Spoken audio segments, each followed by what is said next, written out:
Sa iba pang balita, tinatayang 5 hanggang 700 Indonesians na may Philippine passport na dumalo sa Hajj pilgrimage sa Mecca ang nakatakdang makabalik na sa Saudi Arabia ngayong buwan.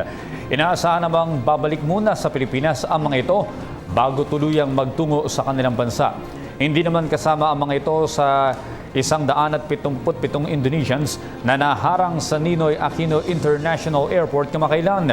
Samantala, sa ilalim ng batas ng Indonesia, maaaring alisin ang Indonesian identity ng sinumang mahuhuling iligal na ginagamit ang ibang nasyonalidad.